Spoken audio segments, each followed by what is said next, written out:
That means it's time for the Emblem Hour. Today, we're lucky enough to have the amazing Jake Gallen. Let's pop him up here. What's up, Jake? Welcome back to Yo, what's good, guys? Dude, What up? What up? I hadn't realized how much work you guys put into stuff between this show. Yesterday, I was on that Ordinal Hive show, and you guys were co-hosting. We have a weekly call. You guys are literally at this stuff 24/7, dude. Really, props to that.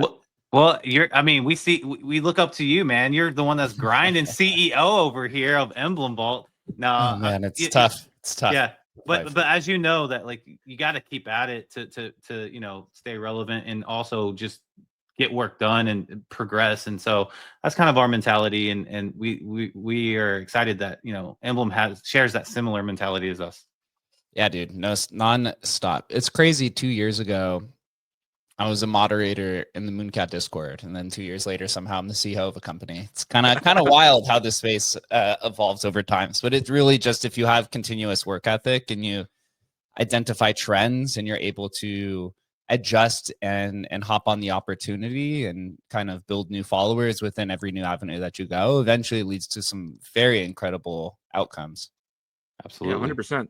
Like 13 months ago, I was a CNC machinist who loved YouTube. Like, that's it. Like, I was obsessed with watching YouTube videos, and now I have my own show. Well, I'm a co-host of a show, so. Yeah, it's the beauty of free markets where crypto is completely, it's unfettered. It doesn't have as many gatekeepers. There are in different ways, but a little bit different from the traditional finance where there's not as much red tape around things. So really, if you have an interest and if you have interest in, whatever you're doing and you have just kind of unbounded curiosity, then you really can take this in any direction. It's really quite beautiful. It's one of the reasons why I've been in this industry for almost 9 years at this point.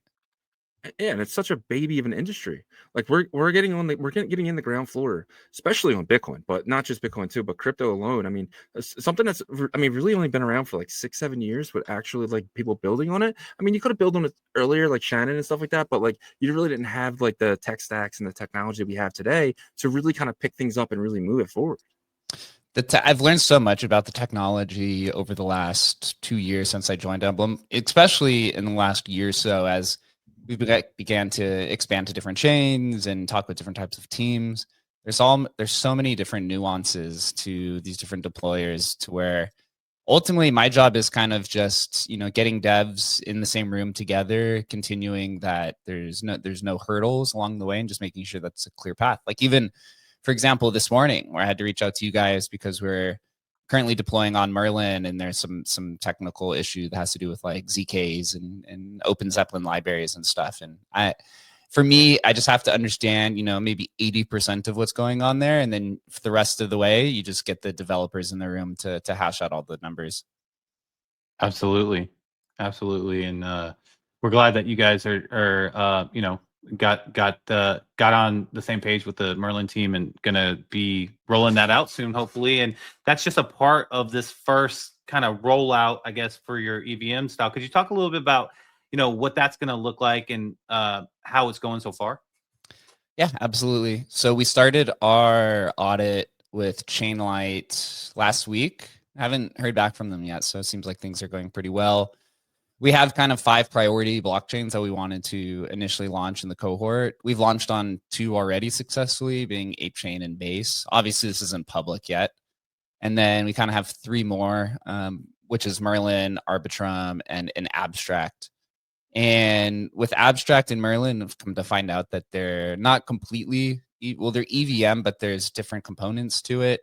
I didn't even realize that Abstract is not an EVM chain. It's built on top of Celestia, and it is a ZK. I actually had no idea that was the case, but it is EVM compatible. And then Merlin's a fork of Polygon ZK tech stack, and so I guess there's some different types of components there. So I'm glad we got to get this out of the way early, and then we're going to be deploying 5 collections on each chain in this initial cohort, which is Emblem's popular collections, which is Rare Pepe, Fake Rares, Spells of Genesis, Embells, which is the art collection that we launched with alongside Viva La Vandal, and then the Emblem Open collection, which is just, it supports any type of deposit. And then after that, we're going to talk with each chain to see kind of what their priorities are and launch additional collections there and add. I think we can grow our priorities to maybe about 15 collections, to where whenever Emblem deploys on a collection, these are kind of like the automated collections that get there. Like, for example, with Merlin, they want pretty much every Bitcoin type of asset, like stamps, counterparty, ordinals, I guess whatever taproot asset or tap assets or whatever kind of next protocol comes. Whereas things like Base seems to be a little bit like more interested in kind of like the Ethereum layer 1 assets like CryptoPunks. There's actually like a handful of ETH-scription collections that want to move over to Base because Facet kind of stopped supporting ETH-scription. They kind of built their own layer 2. And like with Abstract, they're interested in ordinals. And so it's kind of different. Obviously, you want to get every collection to every chain, but we're kind of going through this together to kind of really understand, where the demand is. And we also have to go then and partner with all the different applications on the different chains. Like, for the easiest ones is to get all of our collections supported on the NFT lending protocols on each chain. And then you kind of take it one step further and you work with like either the marketplaces, like we formed a partnership with Ordinal Hive, who will support all of the kind of layer 2 collections for all the Bitcoin based assets. And then you look and see kind of what are these more DeFi experimental applications on these different chains to see who wants to do something with the NFT sector. Like, for example, with Unicross on Merlin, we've had a handful of conversations with them about taking different types of ordinals or counterparty assets to their protocol to then participate in, some of these kind of fractionalized things that they're doing, or maybe even some more kind of experimental type technologies. And I assume it's probably going to take, a month or two for people to realize like, oh, hey, if I have a collection on whatever chain, I can just move it here. You just reach out to us.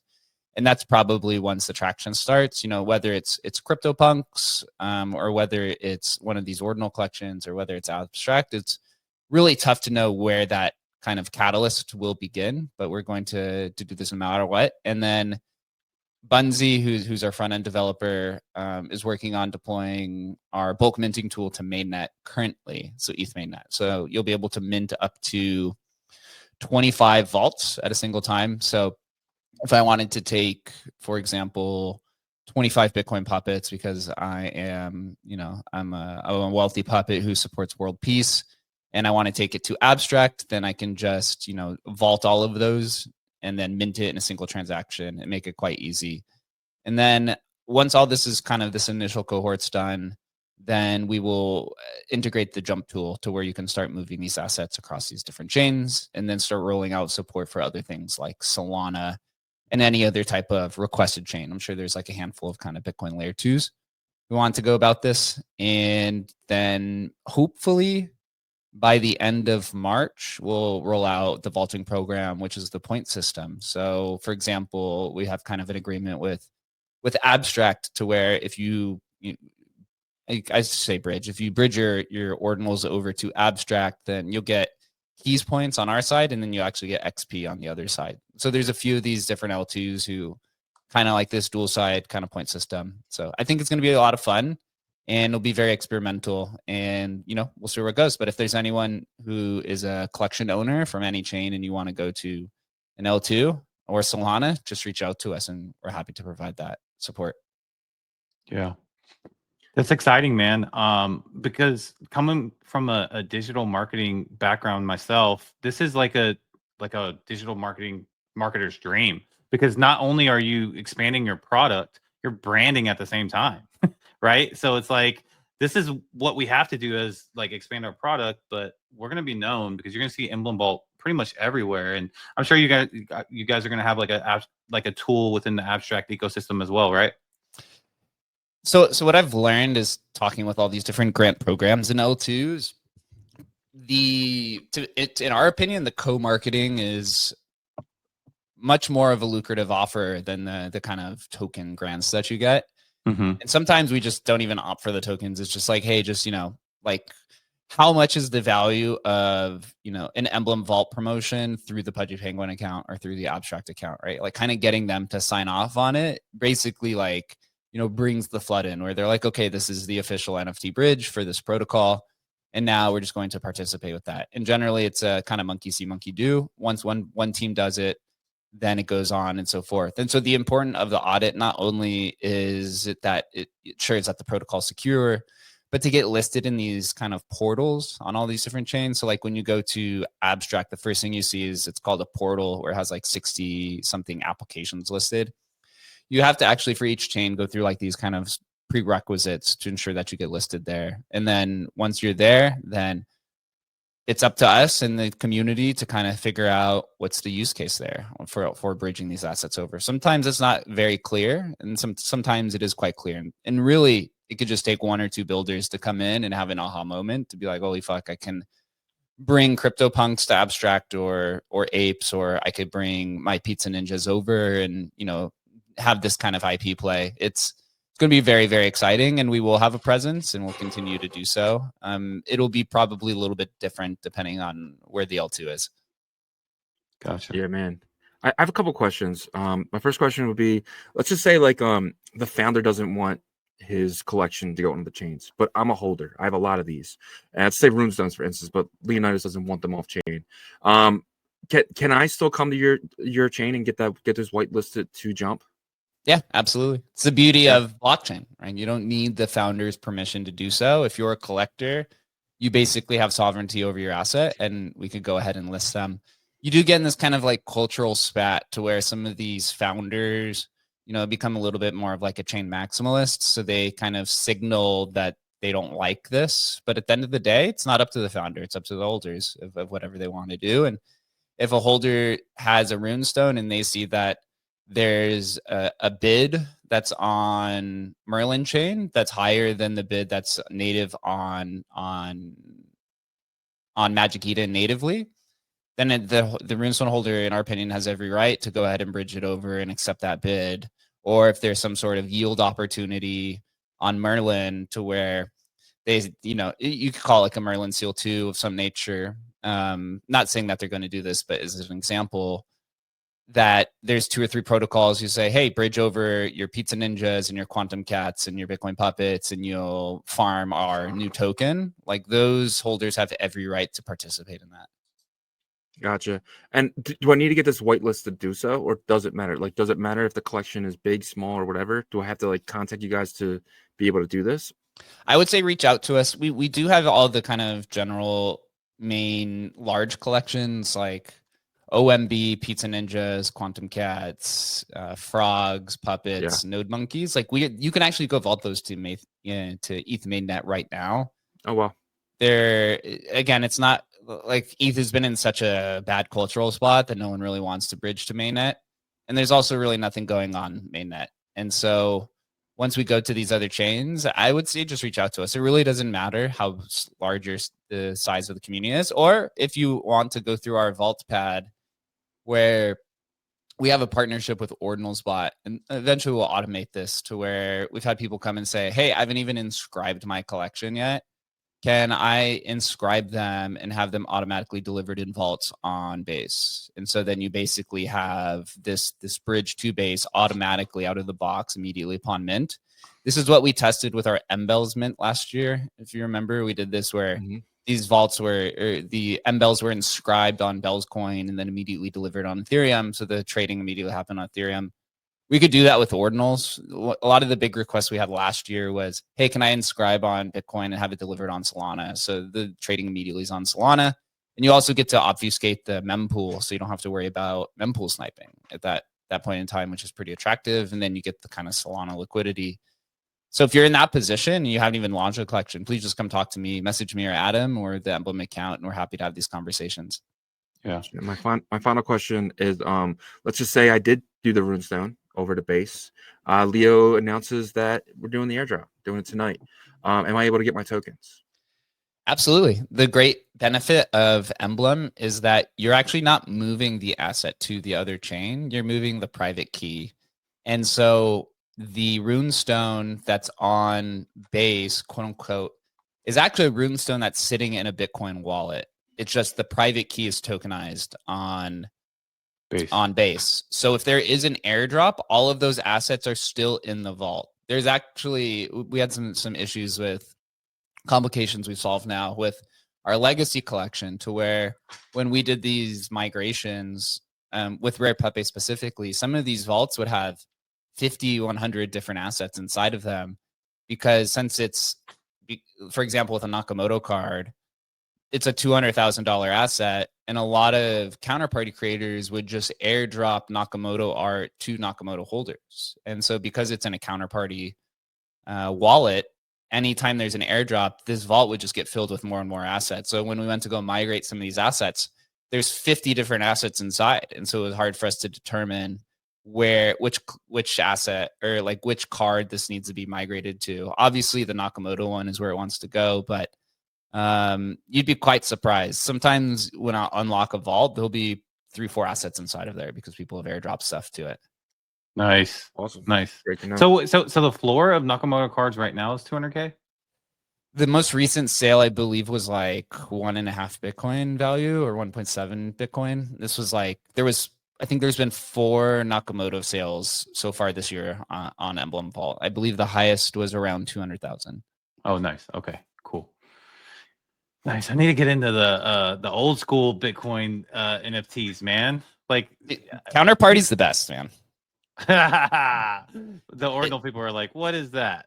Well, you know, it's interesting because Rare Pepe is higher in market cap than all of Ordinals combined. It's something that's just always skipped and missed for some reason. Maybe it's because counterparty native trading is not really taken off, or the collection is so large, right? 1,774 different cards times by however many of supply of these assets, right? So I think there's 9 1-of-1 cards, but then there's some like Pepe Cash that are a billion supply, which was the Pepe Cash was the original meme coin. So, you know, there's literally billions and billions of tokens here. So it's somewhat tough for people to kind of initially come in and understand what's the value system. But really, at the end of the day, Rare Pepe is a collector's collection, and to put it as weird, but it's most people are buying and holding these. There's not really that many flippers, and if you are a flipper, sometimes you have to buy and hold this and flip it, and it takes months to flip, but you can have a really kind of high gain.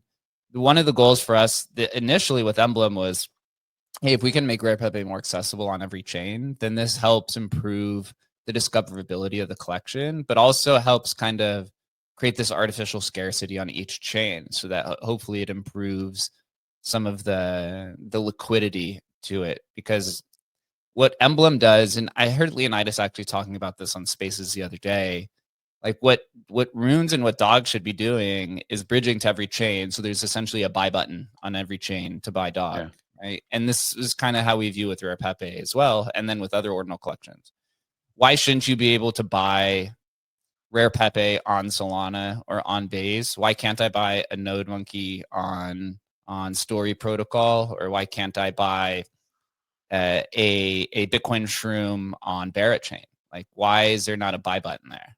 And for us, that's like something we're essentially solving, because at the end of the day, you know, it's a similar thing to like Amazon. And I use this reference a lot because Emblem is essentially Amazon. When you buy something on Amazon, that's not the only storefront there, right? That's just the biggest storefront. So you could say like Ethereum is the biggest storefront, but these people who are drop shippers also have it listed on 10 other marketplaces, some of them being, you know, these smaller ones like Etsy, or depends on whatever you're selling. But you just go ahead and list your asset on Amazon because it has the most liquidity if you are somebody who's selling an item. And so what Emblem is doing is essentially the same thing. Is why would you keep your liquidity confined to Bitcoin when there's 10, 20, 30 other marketplaces where you can basically put a buy button for your asset? You know, it's taken a little bit for people to kind of understand that. But Rare Pepe is literally the biggest example. Rare Pepe would not be where it is today. It would not be one of the top 5 most valuable collections in the NFT land if it wasn't for Emblem. Emblem also on the other side wouldn't be where it is today without Rare Pepe. So it's a very large proof of concept that has actually hit multiple times between Rare Pepe, Spells of Genesis, Bitcoin Ordinals, right? When Bitcoin Ordinals first started, they just said, hey, there is no buy button on Bitcoin, so let's put a buy button on OpenSea. And what did that do? That unlocked 3,000 ETH in volume in like a month. And the same thing happened with Litecoin Ordinals and ETH subscriptions and stamps. And it continues to play over and over and over. And so if you're a collection owner and you want to put a buy button on a different chain, like, why not do that? And for one kind of end to this tirade here is, you don't even have to bridge the asset to put the liquidity over there. All Emblem has to do is deploy a collection. So for example here, what a lot of users do with Rare Pepe is they will keep the assets natively, and then there will be people on Ethereum who will just go and put bids on different types of Rare Pepes. And what a user will do is they'll see that resting bid on Ethereum, and then they'll go bridge the Rare Pepe over and accept the bid. And so they get kind of the best of both worlds, where they're holding their assets in the most secure way natively, and then they're just looking for the opportunity. And once the liquidity shows up, then boom, it's bridged and accepted and everyone wins. And from the user side, they, or from the bidder side, they don't have to worry if there's an asset there or not, because they know that, hey, if I put the liquidity here, then somebody's going to eventually come find it. It's almost like fishing, where if I'm going to put the bait here, there's some fishes, there's some sharks in the water, eventually somebody's going to come bite it. And that's essentially what Emblem's doing here. We're just now making that completely accessible to every single marketplace that exists. You're essentially just putting Amazon on every marketplace. Yeah, man. Are you able to bring Rare Pepes and these Nakamoto cards to Bitcoin Ordinals? Yes, yeah, we are. Wow. That'll be game changing. We could do it with any asset. We haven't. Bitcoin will be kind of in the UTXO ecosystem will be kind of third. The way that we look at it when we're deploying is you have EVM first, because this is the most accessible developer ecosystem and most things are EVM compatible. And then we're going to go to Solana, which we've already built for. We just kind of have to connect it to this new technology of Emblem 2.0. And then we consider the UTXO ecosystem. And Shannon has kind of already built a proof of concept model we did last year.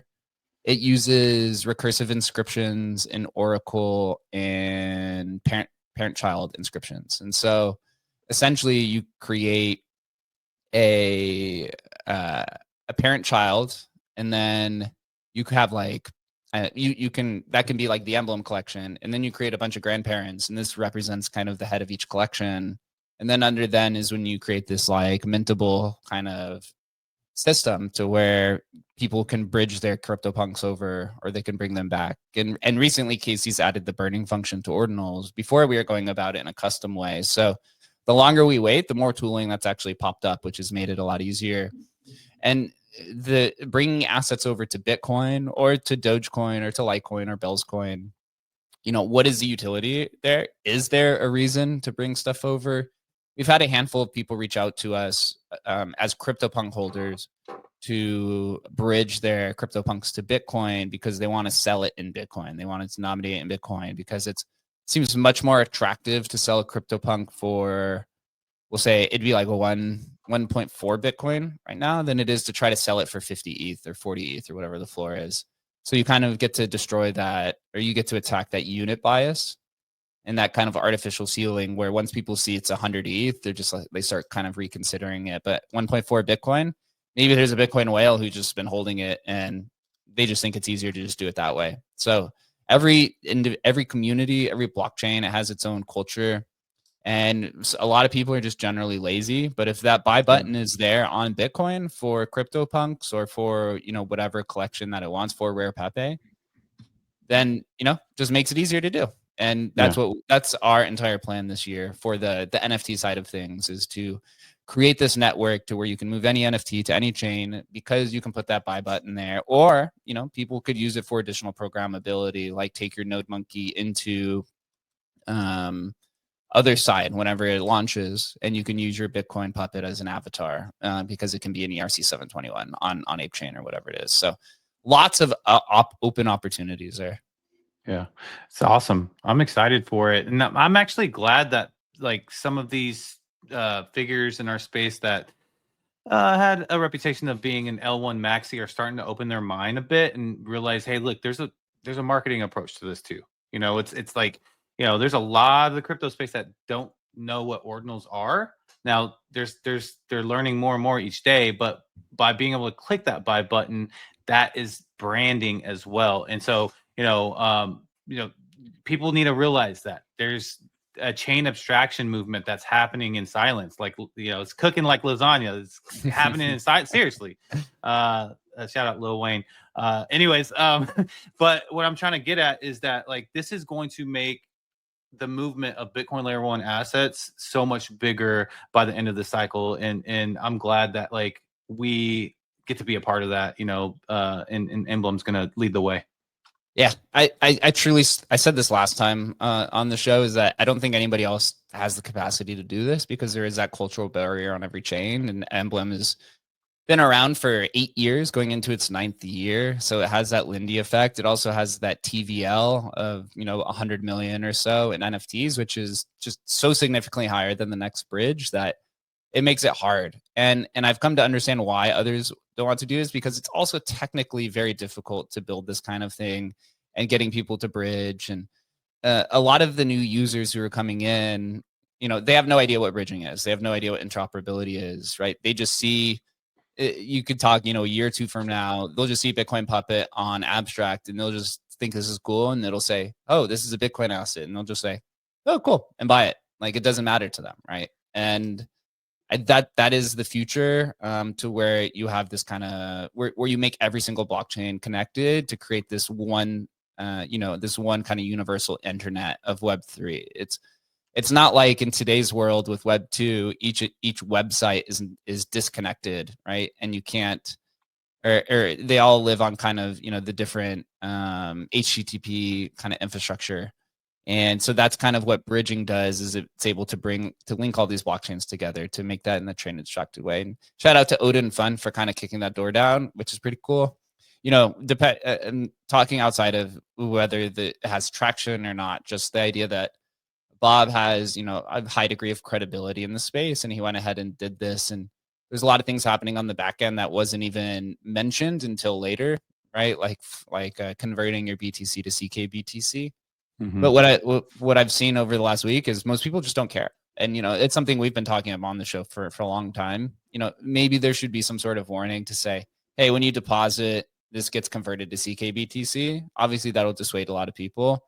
But I just think that now, hopefully, you're going to see this next wave of application builders on Bitcoin using some type of chain abstraction, using some type of off-chain component, whether it's a server or whether it's a different type of blockchain, and really showcase, what Bitcoin can be and why Bitcoin was always set out to look at other chains, take the best properties, and then try to embed that into the culture. Absolutely. And if these, laser eyes or L1 maxis are right about like Bitcoin's current state is what it was meant to be, then basically what these chain abstraction type tech stacks were meant to service the assets that Bitcoin creates, then, because you're not messing with the security, right? And with that, actually, one of our community members has kind of a question and statement here towards you. It says, WebDro says, Jake, can you make me feel better about the private key aspect? And I think they mean, storing the private key in the vault whenever you jump. If you could kind of break that down for them. Yeah, absolutely. So Emblem 2.0, which is going through the audit, we use LIP protocol on the back end. LIP protocol is a TEE system. It's very similar to what ICP is doing or what NEAR is doing as well. LIP protocol is in the same way. A TEE, it's called a trusted execution environment. It's basically what I call a maze for private keys. And so the vaults or the NFTs are non-custodial, which means that Emblem has no access to the keys. So what Emblem is doing is quite unique and innovative, is where when a vault is minted, and I'll use a Node Monkey, for example. So if I'm minting a Node Monkey vault to base, the private key to that vault that has the Node Monkey is encrypted and sharded across a TEE network, which has to do with like nodes. It has to do with different types of encryption. But one of those key shards actually travels with the NFT itself. So the only way to unlock the NFT or the only way to unlock the vault is to hold the NFT. So you have one key shard with the NFT, and then the remaining key shards are basically encrypted in this TEE system. I highly recommend looking up Lit Protocol. They're really world class when it comes to this idea of programmable keys. It's actually called decentralized key signatures is what they're doing. But again, ICP has their own TE system. So this is what Bob is doing with Odin Fund. Near Protocol has their own TE system as well. I think this is what RuneMine is doing with their Runes bridge.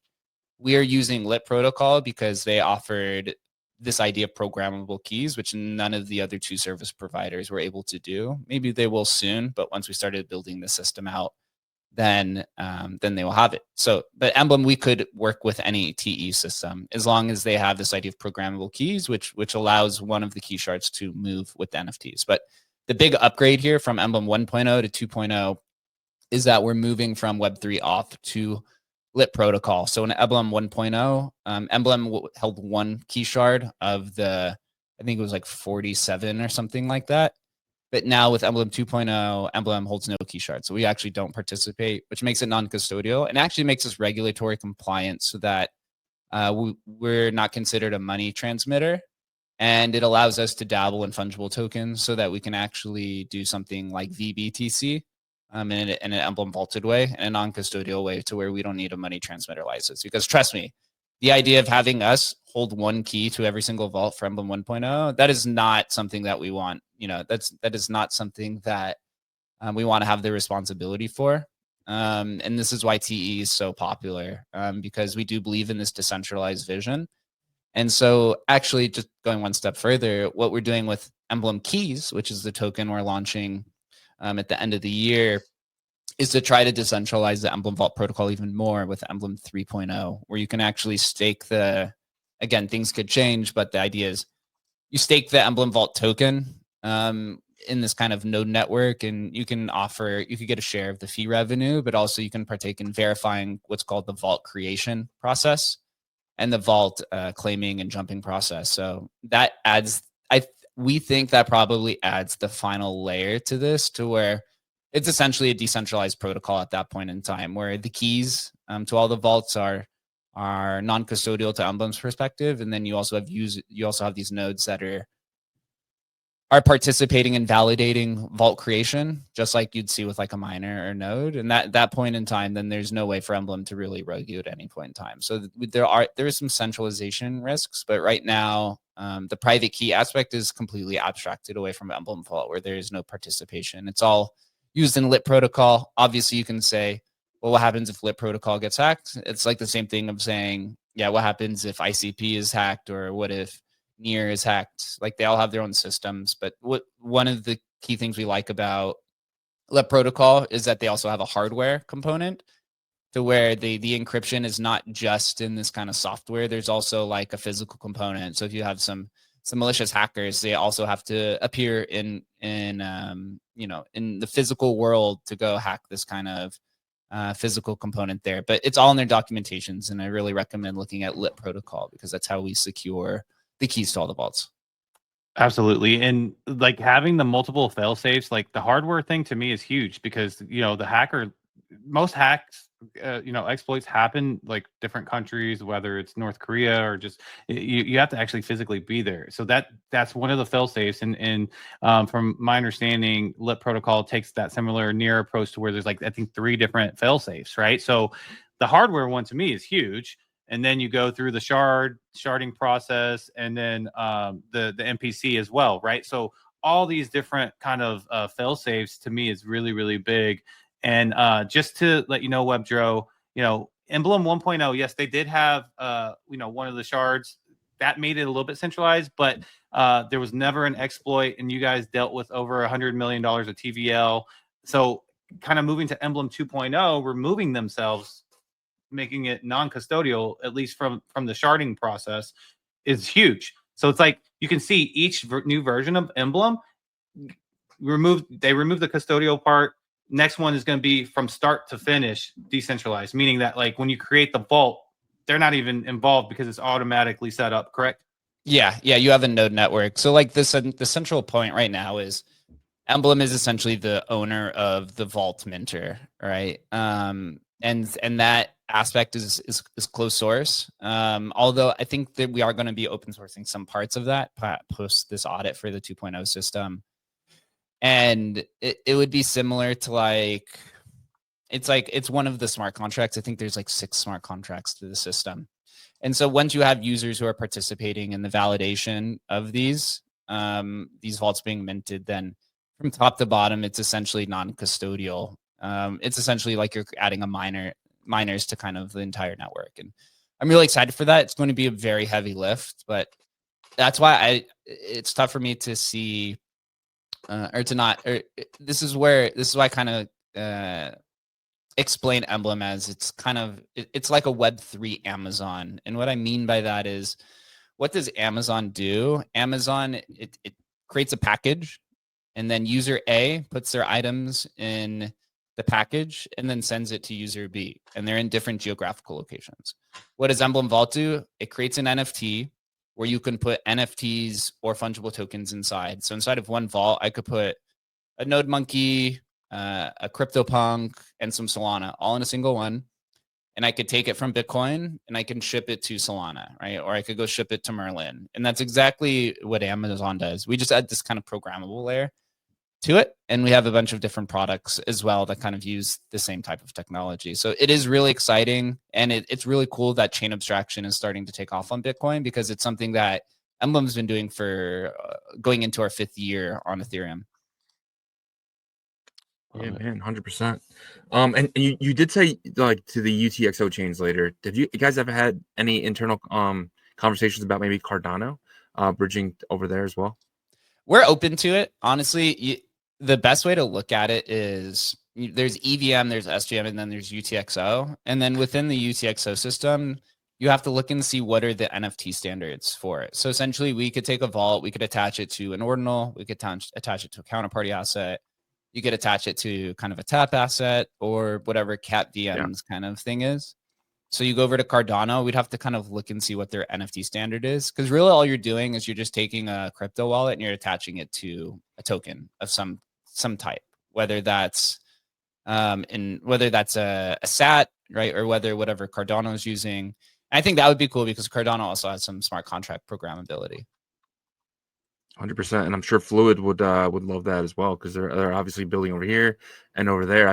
Idea popped in my head when I heard you talking about it. So yeah, 100%. But this isn't the only product that Emblem was building. You guys are actually building this amazing AI wallet concept. It's actually blowing my mind every single day. And you guys are competing with some big players. I mean, talking about Hey Anon, we're talking about Grift and many more. But you guys are you guys have a product pretty much almost done, right? Wait. There's an AI product called Grift.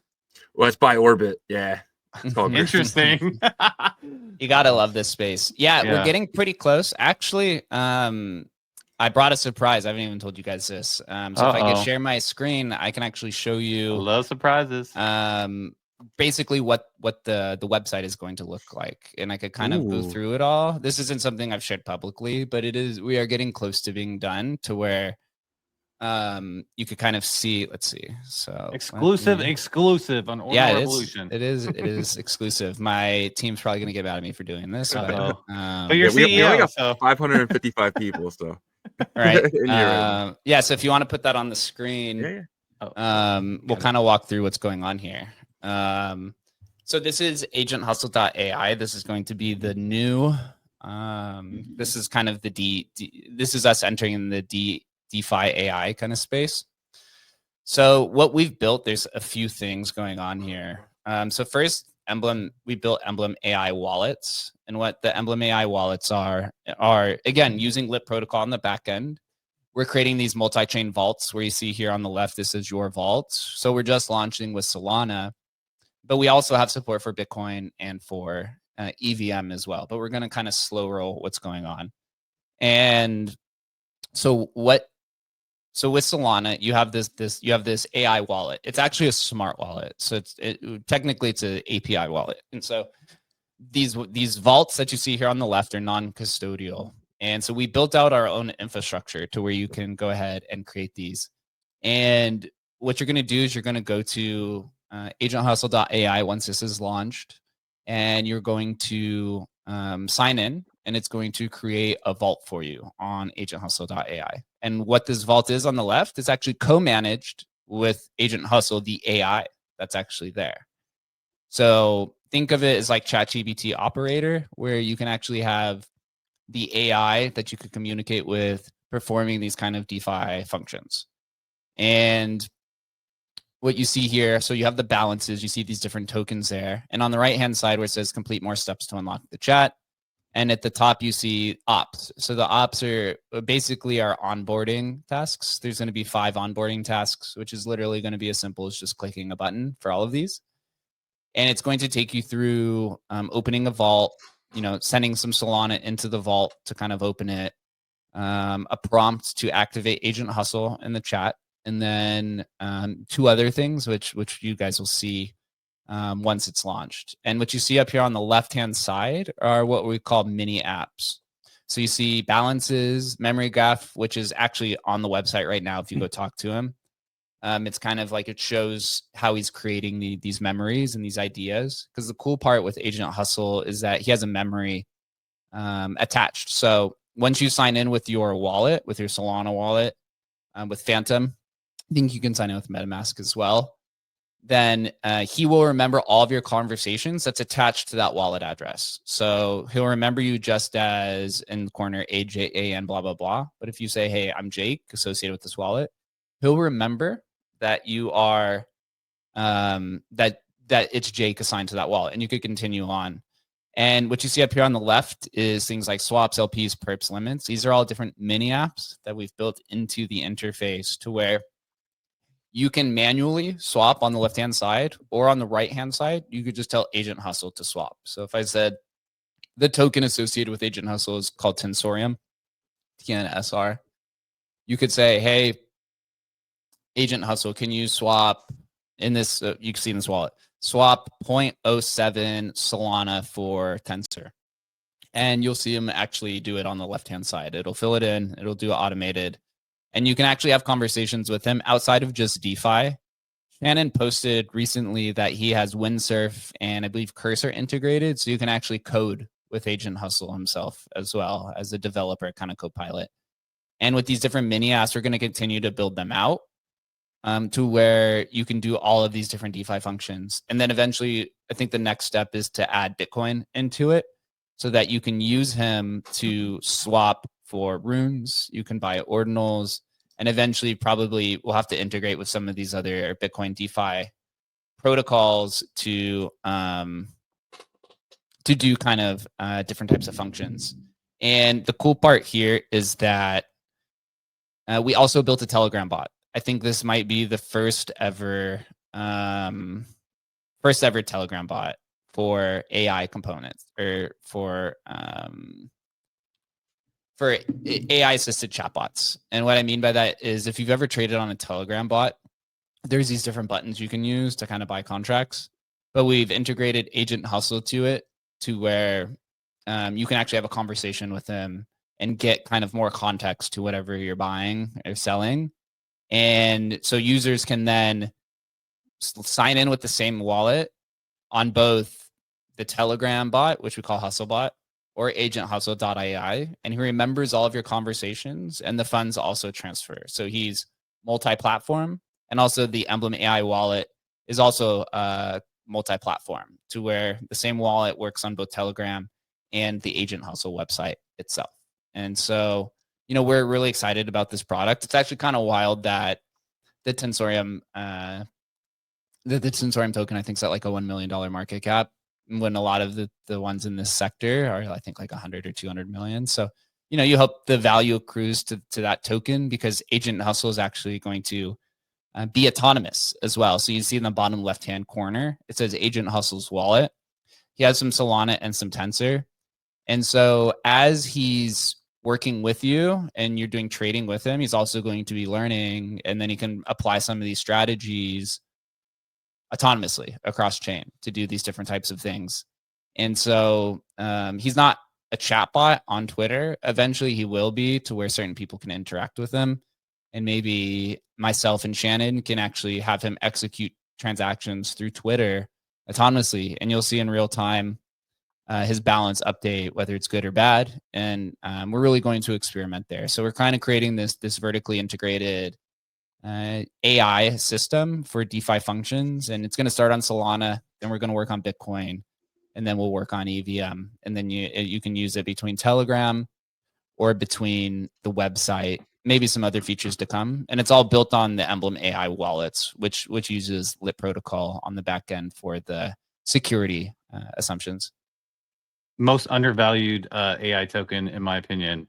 I mean, you're seeing this breakdown that's just like, not financial advice, but I'm just saying, like, you know, everything that the capabilities, right? All those DeFi functions over there. This is what people have been talking about for about a month and a half, 2 months. About, okay, once the AI agents can actually do DeFi actions on your behalf, that's when it's going to be game changing. And it seems like that's where Tensorium is getting involved here.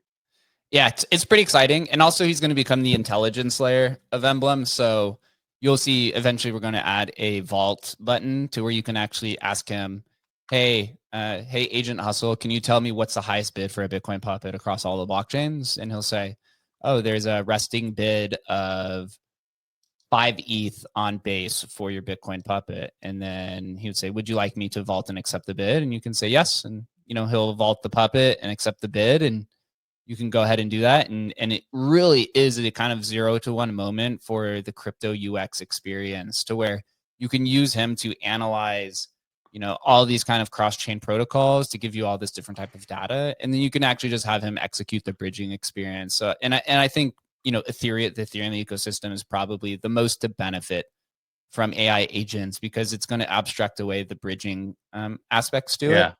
And this is where Agent Hustle just becomes its own kind of self-sustaining product. But we like to view Agent Hustle as kind of a customer or a user of Emblem AI, but we just call it Agent Hustle.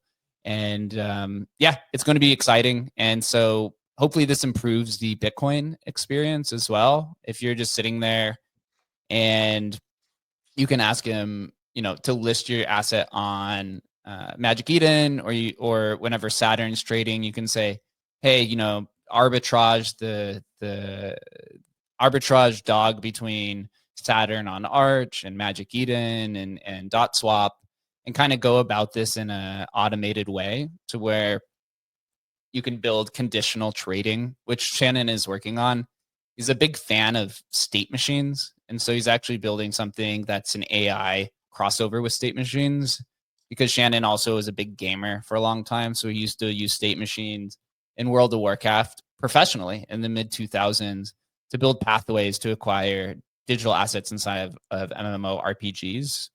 And what he tells us is that this is actually pretty similar to what we're building here, to what he used to build in the mid 2000s on a professional basis. And so he's applying some of that past logic to this kind of new types of technology to build these type of conditional things, to where you can say, hey, Agent Hustle, can you LP some Solana and Tensorium in the LP pool? And then once my position changes by 10%, or once it gets out of balance, then please just automatically update it. And so it can hopefully take away a lot of these additional clicks that requires for people to kind of just sit here and you know, manage your LP position, because it's very tiring and I'd like to do something else. And I think a lot of other people do as well. So this is the first kind of showcase of what it looks like. We're really, really close. And the first thing I think we're going to release before this is what's called the hustle paper. We're targeting hopefully next week to release that. So it'll be the first time I've said that. So if anybody in the Tensorium chat's watching this, then you finally have your answer. It's pretty close to being done. And once that's live, then we're going to try to roll this out first, and then give it a week or two, see how people react. And then the Telegram bot, known as Hustle Bot, hopefully after, and then add Bitcoin. And that's when the real fun starts. Yeah, man. I just wish the Tensor token was a Rune, because like these Solana guys, they can't hold anything. I mean, I'm talking about lettuce hands. I mean, I'd be afraid to give one of those guys a cup. They just drop it as soon as you gave it to them, because they just cannot hold. But yeah, have you talked like Rune Mine or something about potentially maybe getting it from Solana to a Rune? That would be cool. We're open to it. We're going to be experimenting with Tensorium a lot. There's things within this platform that Tensorium is going to be used for, and then there's also things for Agent Hustle to do. One of the goals for Agent Hustle is actually to acquire more Tensorium. So you could call it kind of like an AI buyback, I guess, right? Where if the AI is successfully being autonomous, then he's going to obviously acquire more of his token, which is beneficial to holders. Will that be successful? I think is to be determined. There's one case where he could just essentially he has 0.5% of the supply in his wallet. He could fucking just nuke the whole thing, right? Which could obviously be bad as well. But he'll be aggregating data, and one of the good signs here is we're working with I've been interacting actually with a handful of AI companies outside of crypto, and the one who supports our memory had to actually extend us to almost the third tier in terms of data. So I think Agent Hustle's formed over 400,000 memories so far, and he's only been live since December 31st, so a little over 5 weeks. And he really can't do too much. I mean, he knows a lot about crypto, but he's not hooked up to a lot of different APIs. So he doesn't get real-time data, but he can do really well within everything else. But once you start hooking him up to all these different APIs across all these different chains, maybe you can have him help you inscribe stuff or give you some perspective on, hey, the mempool's at, right. If the mempool is high, say, hey, when the mempool drops to 2 sats per VByte, inscribe these text files for me, right? Obviously, we'd have to add image generations and stuff like that, but there's so many cool things that you could do with this once we really get it going. Yeah. Transfer inscriptions. I hate them. This is the way it's done, right? So. Yeah. You might still have to wait a little bit though, but it's okay because you already sent the prompt to him and you just go eat lunch and stuff and come back and it's done. But I was gonna say I actually wouldn't worry too much. I agree with you that Solana people are lettuce hands, but we are kind of in this obviously like a dry period in crypto across the landscape, right? But if you build a product so solid to where these whales come in and then we start to have an alt season, the buy pressure will eliminate these these traders, these small traders that are looking for 1 to 5% profit. They will actually get eliminated because the buy pressure will be so strong that we blow past 5 million, 10 million, 15 million. And then everybody in the space is going and people start looking for longevity type projects, utility. That spotlight will come back, and I think that's where something like a Tensor token on Solana will thrive. I don't know. We'll see though. It's interesting. I've learned a lot about Solana over the last it's crazy. We launched this not even 3 months ago. It feels like I've been doing this for 3 years already. Solana's space just moves so fast, and the trading really also moves extremely fast and requires a lot of attention. And Shah, who runs AI16Z, actually put this post out the other day that the AI sector probably made a mistake launching all of these as a free and fair, as like kind of a fair launch or a free launch on Pump Fund, because a lot of the assets are acquired and the team doesn't really have a stake in it. Like Emblem only owns 6% of the Tensor token, right? So we didn't really get to claim that much because you have to basically snipe it in the beginning. And we launched it initially as an experiment to see what the interest was. And the interest actually was much higher than we anticipated. So it really accelerated a lot of the development. It took us kind of like a month or two to really figure out what the direction was of this project. And there's the community or our chat, the Tensorium chat, thinks that the chart is being manipulated by whales. It's like that infamous kind of tweet. Boogeyman. Right? The boogeyman. And maybe it is, and maybe that's a part of because it was launched on Pump Fund that people allocate this or can get a large supply of this token or bundle it into different wallets to where they can, trade the different volatility and basically siphon out as much money as possible.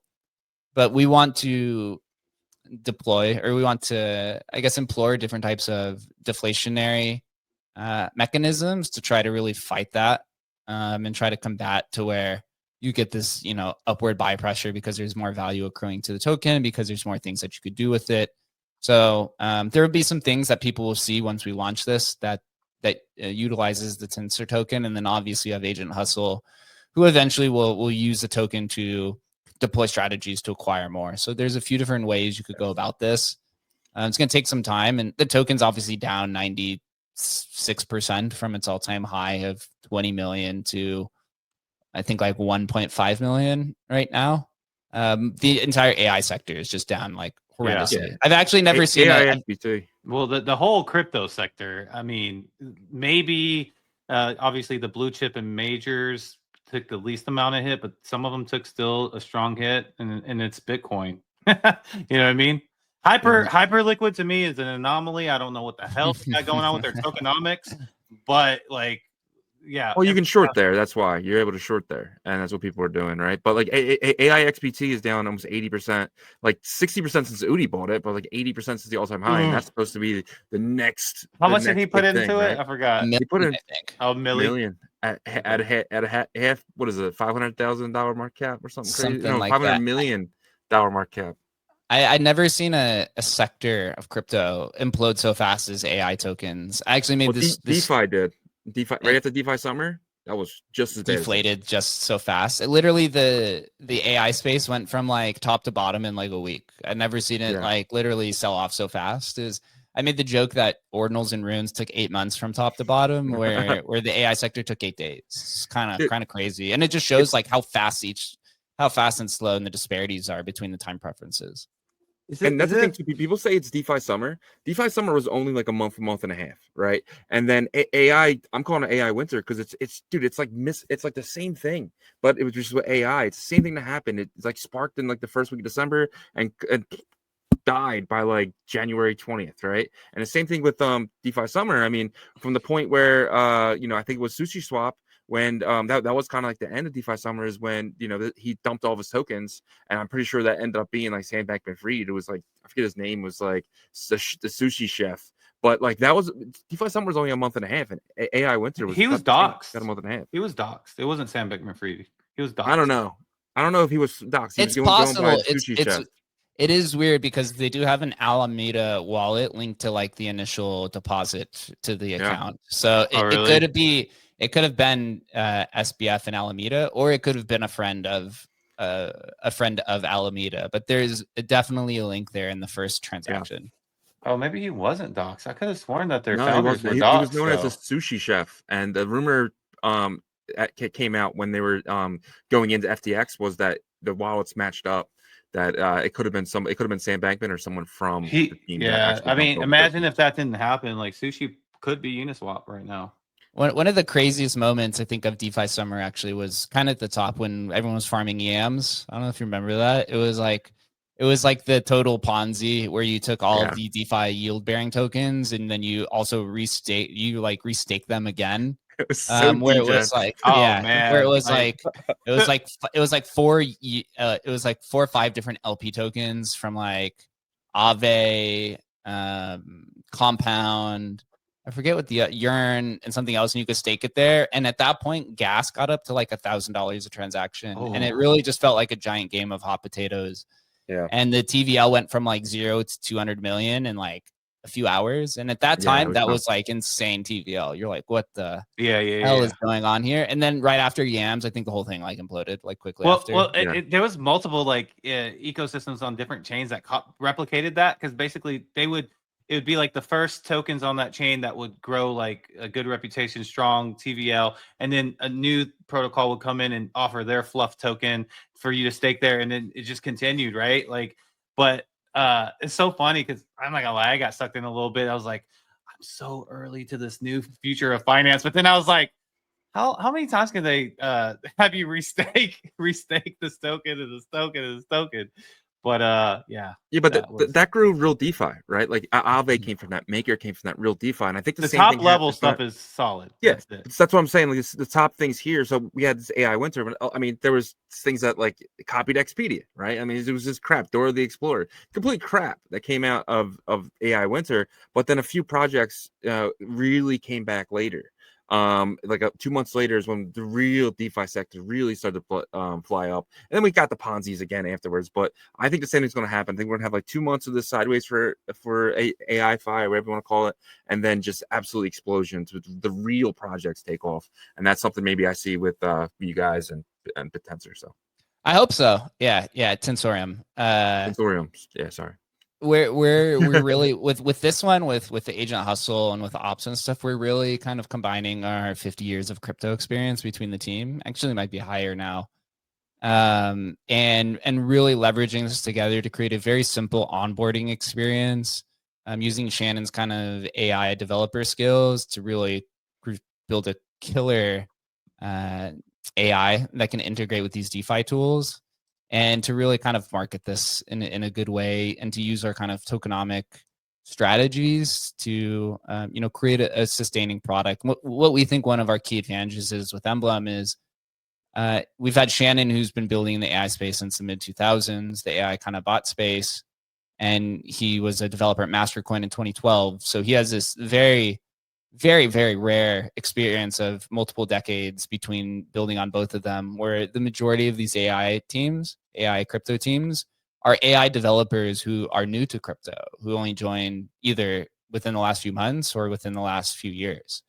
Whereas between Chris, Adam, myself, we joined in 2016, 2017, and then Eric and Shannon, the two co-founders, joined in 2012. And then we have a few other developers as well who've been here for quite a while. So we have this we've seen all of these different things happen over and over and over. And we're using our kind of network to really start building some cool products. And I really feel that this Agent Hustle launch and where this is going really kind of embellishes a lot of that. And then you combine that with what we're doing with Emblem 2.0 and like the expansion campaign and tokens and stuff. And I really think this could be kind of this like very rare positive flywheel closed loop system where you can have these different tokens, really kind of play on another. And one kind of final point here is I know a lot of people get confused between, hey, what's keys for or what's tensor for? To kind of explain a little bit of that, we initially, we had this token called Koval. We announced that we're migrating it to keys to do this kind of expansion campaign where Emblem Keys is a rune. It's going to be the protocol token of Emblem Vault, which I explained a little bit earlier what the use case of that's for. We started building the Emblem AI wallets over the summer because we knew AI was going to take off, but we didn't know exactly how it would or what that would look like. And so when the AI meme coin started gaining in popularity, we deployed the Tensorium token, which actually had three different names. It was called Agent. It was called Hustle and Flow State, Neural Eth, and then the token was called Tensorium. And we had this like different kind of vision of what the outcome would be. And the community, we launched this experiment. We actually tried to launch Tensorium anonymously. And so Shannon deployed it from a different wallet. Somehow they figured out that Shannon deployed it with some sleuthing, and the token went from 0 to 5 million in like an hour. So we kind of were caught off guard by that.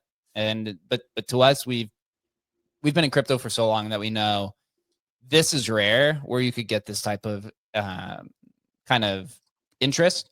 And also the best marketing in crypto is have number go up. Like it just does not beat that. So we have a community of 4,000 people now who are very interested, and we've had to take some branding changes for Tensorium, and we've had to honestly internally change what the purpose of the token is, and honestly kind of the direction of the product. But we've been quick enough to see the industry mature and to take kind of our expertise to understand where we think this is going. And the community had tried to force us multiple times to create a chat bot in the very early days, and we were very resistant to it. We were like, this is not what we want him to be. It's just a reply bot. We do not want to be classified as that.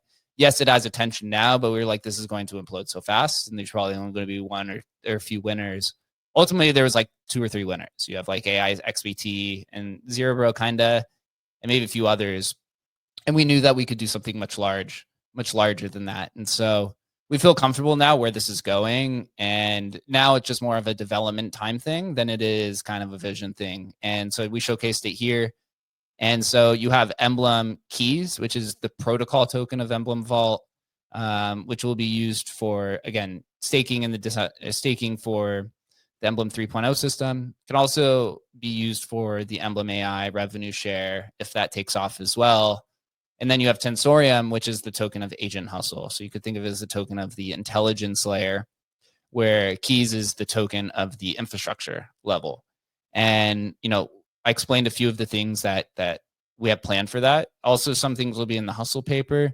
And then some things are also just to be determined because we don't really know where this is actually going to go. We could be directionally right, but what existed, if you think 6 months ago, the AI space didn't even exist. So it's really hard to know exactly where things will be 6 months from now, especially with different types of friendlier regulatory environment in the United States where our business is. And couldn't be more excited, honestly, between two of them. They've actually, it was kind of painful for a few months, but very, very confident in Agent Hustle AI, the Emblem AI sector, and then also Emblem Vault, the NFT side of things. Yep. Exciting stuff, man. And we're coming up on that hour mark here with the Emblem Hour. But before we let you go, got some community members here. Memetic X says, "Yo, Jake. So did you say I can time vault some ordinals for about 10 years and I won't have any issues getting the keys or whatever when it comes time?" And he says, "I was the first to inscribe 5 tweets related to Ross's release." That's awesome, by the way, from prison, and want to time vault them for 4,130 days, the amount of time he was locked up. So is that possible? Yeah, that is possible. So with time lock vaults, we're kind of in an interesting situation. So we use the co-vault time locks and founder vaults as the kind of first proof of concept with the time lock vaults, and it seems like they work now. So once we have the Emblem 2.0 system up and running, we're actually going to build a new time lock section within Emblem.vision to where you'll have different options to time lock, where you can time lock ordinals or Ethereum assets or whatever you want. And so we still have to build out a little bit of that interface once the audit's done and everything. So you could say maybe like a month away or so. And then you'll be able to time lock it to a block height or a world clock. And, maybe some of that will change in terms of the technical implementation. But the idea is you'll be able to time lock it for as long as you want, and you can actually trade that NFT. So the cool part with time lock vaults is essentially what it is tokenized staking. And so you're right. And in this perspective, you can time lock it and then you can still go borrow against it if you want. So for us, like, with the founder vaults, each one has 2 million keys in it. In theory, you could just go borrow against it while it's still kind of locked up. And so we hope a lot of other people will use this stuff as well. Again, it's still kind of the proof of concept stage.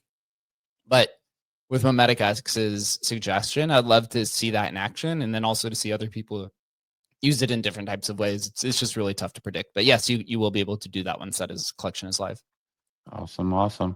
And a couple other comments here. Danny says, Hype supposedly puts money in the coin off of fees they make off of leverage. Okay, now that's starting to make sense to me.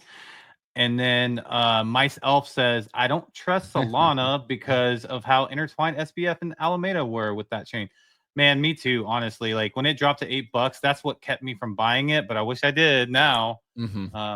But yeah, and then final response from Memetic X is perfect. I think Aaron is putting something in the vault as well. Awesome. So awesome. Super cool. So that means then probably one of the first time lock collections we'll have to do is just a Bitcoin Ordinals general collection. So you can just vault any type of ordinals that you want. Or we create like an Emblem open one to where it's just one vault has a bunch of different types of deposit addresses. You think it almost is like a time capsule kind of thing. So yeah, man, 100%. And these kind of like questions is really what helps us make decisions on what we need, right? Because we kind of put the technology out there and then the community gives us feedback on what they want. So I'll definitely put that as a priority once we get to that. Absolutely. Well, it's been absolutely awesome, Jake. Thank you so much for joining us each and every Friday, guys. And looking forward to seeing you next week. Yes, appreciate it, guys. Always a pleasure. Have a good Friday. Stay safe and healthy, and we'll talk soon. All right. See you later. See you, man. Absolutely awesome, as always, guys. But during that, we did have some breaking news that I kind of wanted to share with you guys before we go here. Leo Callard, this is a tweet from him. Did I say his last name right? Callard? I don't know. I think it's Callard. Yeah, Callard. He said, update on the stones. Staking is approaching. We have been working on 2 staking approaches. One entirely on chain with Fluid, guys, and the other one with the talented OX Nor Aries, specifically developed for the block and stone collections. Very soon, you'll be able to stake your stones to earn even more. Lord of the Stones rune. Holy crap, I had no idea that existed. The staking launch is scheduled for the beginning of next week. Airdrop of a stone for all block holders. What does that mean? I'm not sure what the block holders are, unless maybe there's a block that's runestone or something, or NFT collector. Maybe it's one of the it might be one of the bigger runestones. We are working around the clock for this to happen as earlier as possible, but it may take a couple more days for us to for this global airdrop so that it can be executed at once. Updated visuals on Magic Eden. The visuals of the stones on Magic Eden are currently being updated to load quickly. Soon, it will also be possible to view the stone's native inscription in 3D directly. So, guys, we actually knew about Fluid, but we couldn't tell you guys because they're a partner of ours, and this is something they're really looking forward to. This is huge. Absolutely huge for Leo, absolutely huge for the stones, and absolutely huge for Fluid. Guys, there's 10,000 of these stones, and I hope 60% of them get locked up. Because what that's going to do, that's going to make the stone price so much higher than it would be if not. And this is absolutely amazing. And Fluid doesn't in a non-custodial way while these guys are doing it in a custodian way. So you definitely want to do the non-custodian way with Fluid, in my opinion. Yeah, same here. You know, there's not much stuff you can do DeFi wise on Bitcoin layer 1, but Fluid definitely provides that staking ability. So, you know, look into that and make your decision based off of that. But man, what a freaking amazing show. I was off a little bit in the beginning. My mind was a little scrambled, but you know, it ends up, I don't care. At the end of the day, man, we got, you know, 631 people listening to us, and hopefully you guys learn something. As I say every time, you know, that's the biggest priority for us, is to educate. If we're not educating you guys, we don't want to do this, right? So whether that's we bring someone else on to educate y'all or whatever, we're gonna find a way to hopefully help you guys learn more about this space. I mean, it's way more than 600. We got like 70 over on Rumble, and we got like 6 over on ABS. Abstract, so Abstract. So I mean, we're over 700. Absolutely amazing for a Friday, and especially with the markets how they are now. 100%, man. And without you guys, we wouldn't be able to do this. You know, we love to do this. We have a passion for it. Yeah, some days we might seem down. You know, everybody's down, and you know, we try to pick ourselves up real quick because we want to make sure that we pick you guys up too. You know, because it's hard sometimes, but the benefits outweigh the stress, in my opinion. And so if you wouldn't mind checking out our partners, we would greatly appreciate that, as we appreciate them as well, as they also help us do this.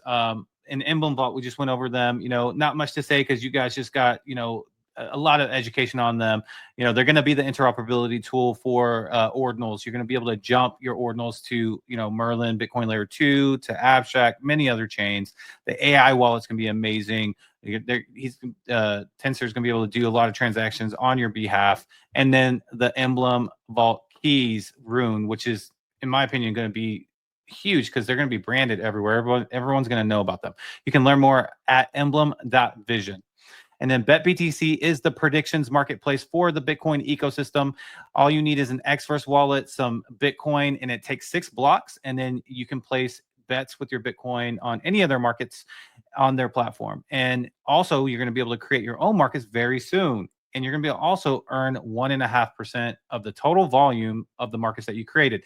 They're going to have an easy share for your social X account. You know, I'm excited about that. I keep talking about that because, you know, I want to see, you know, how many people I can get into my bets. Hopefully I can create some good ones. But they also have Bet with Friends coming in 24-hour markets. They're going to be huge. They're going to be much more than just a predictions market as well. You can learn more at betbtc.win. Make sure you sign up for an account. That's free, and you earn points, and that points goes to their future rune as well. BitPerp is the perps and leverage marketplace of the Bitcoin ecosystem. They will be launching on a Bitcoin layer 2 very soon, and you're going to be able to place, you know, longs or shorts positions using leverage for synthetic Bitcoin assets like Dog Go to the Moon or $1 Billion Cat. Also, you're going to be able to place positions in tokens outside of the Bitcoin ecosystem, stuff like Trump coin, you know, Brett coin, whatever ones are popular, they're going to have there. You can learn more at bitperp.io. And Fluid tokens, we just announced that they are going to be setting up a stake. Huge news for the Stones by Leo Collard, as well as I believe there's going to be a Dog Go to the Moon staking vault soon announced as well. These guys are really just growing their reputation here in the Bitcoin ecosystem through hard work. And so shout out to Raul and his team. If you are a founder with an established community, ordinals or runes or anything like that, reach out to Raul if you want a staking vault. He will hook you up with that. You can learn more at fluidtokens.com and click on the Bitcoin logo there to learn more about the Bitcoin side of things. They also build on Cardano if you're interested on that side. Merlin Chain, your number one scaling solutions for Bitcoin native L1 assets and protocols. If you are a builder in the Bitcoin ecosystem, Bitcoin layer 1, and you want your protocol to be a bit more quick and flexible, you can reach out to Merlin Chain and apply for a builder's grant. A couple of our partners applied and got the grant, so it's not impossible. You just need to have a focus and innovation to bring to the chain there. If you're a retail user, you can swap using merlinswap.org to swap for synthetic dog go to the moon using your Merlin token or your repped Bitcoin there. You can learn more at merlinchain.io for more information there. And don't forget about our integrated partners. Tomorrow morning at 8 a.m., we're going to have a live stream. I practiced a little bit this week. Hopefully I don't get lit up like I did last week so quickly. But Foxy is going to bring the heat with the clan wars tomorrow morning. Everybody is invited. You actually don't even need a Bitcoin wallet, I found out. You can log in with your X account if you want. But in the future, I'm probably going to want to have a Bitcoin wallet or Phantom wallet on there to log in to earn points and all that stuff once they get that set up. But they also have the Bitverse, which is the metaverse on Bitcoin. So check out Foxy. And then Ordinal Hive is your aggregator Ordinal marketplace for Bitcoin layer 1 and layer 2. You're going to be able to find the cheapest Ordinals around using Ordinal Hive. And they have amazing trader tools like live mempool action. You're going to be able to see if someone fat fingered a node monkey for $15 or a puppet for $5, whatever. Try to grab those. They're going to let you know what's happening in the mempool at that very moment. But we thank you guys so much for supporting us and also checking out our partners. Thank you so much. Yeah, and like on top of the Ordinal Hive thing, let's just say you fat fingered it. You can go fight for it back, right? And not have to pay, So if you messed up, so it's definitely something there. But you got that song stuck in my head. Real cheese moving silence like lasagna. Yeah. For the longest time I thought he meant because lasagna is like silent when you cut into it, but it's really like the G in Cooking. The G in lasagna is actually silent. For the longest time, dude, I thought it was because I was like, oh, it's silent when you cut lasagna, but took me a little while but I thought that was funny. But guys, if you guys wouldn't mind checking out ordinalrevolution.com, we have some of the best articles dating all the way back to last year. If you know someone just entering the space, please send them our website. We really feel like it can help them get started and code up to where we are today. If you guys need a VPN, we have the number one VPN. That's Nord. Everyone should have a VPN. And if it's not Nord, get another one. It doesn't matter to me. But if you guys do want a 70% off coupon, I was able to get that for you guys, man. So go use Nord, get the 70% off. It's $3 a month. It's stupid not to have VPN and use Nord or whatever you want to do. But get Nord. And then Bitcoin 2025 Las Vegas. It's going to be fun. It's going to be exciting. It could be Bitcoin at 700K. Who knows by May? May feel so long ago, but could you imagine a 700K Bitcoin being in Vegas with all these Bitcoiners?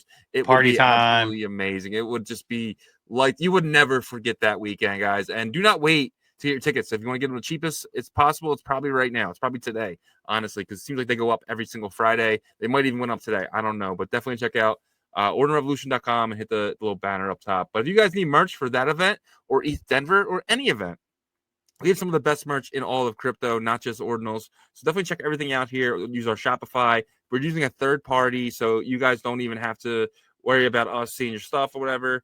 And so definitely check out everything here at ordinalrevolution.com. Hats, jackets, coats, everything you guys need, even school bags. But guys, we are live Monday to Friday, 11 a.m. Eastern, 10 a.m. Central, 8 a.m. Pacific, and 4 p.m. UTC. And even tomorrow, we're going to be live at 8 a.m. So definitely hit us up then. But until tomorrow. Peace.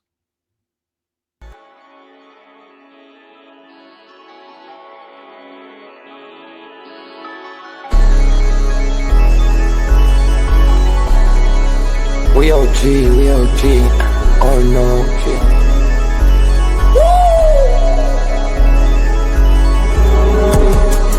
You're not bullish enough, yeah. Oh no, you're not bullish enough. You ain't got D or no. I get stoned by the bolo. Bitcoin set to overload, yeah. Experts on reload, yeah. You're not bullish enough, yeah. Oh no, you're not bullish enough. You ain't got D or no. I get stoned by the bolo. Bitcoin set to overload. Experts on reload. Mempool getting hot. Everybody wanna rock, ayy. Runes is coming, everybody on a knot, ayy.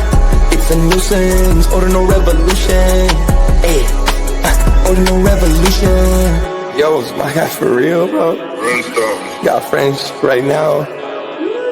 Yo, BRC 420, bro. Yo, that shit on fire, bro. Imagine if he in here.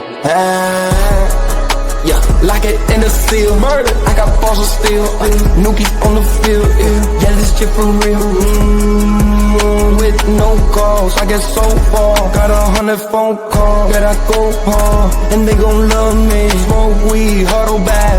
I get shiesty. Where my Bitcoin looking lovely. All this Satoshi's nothing above me.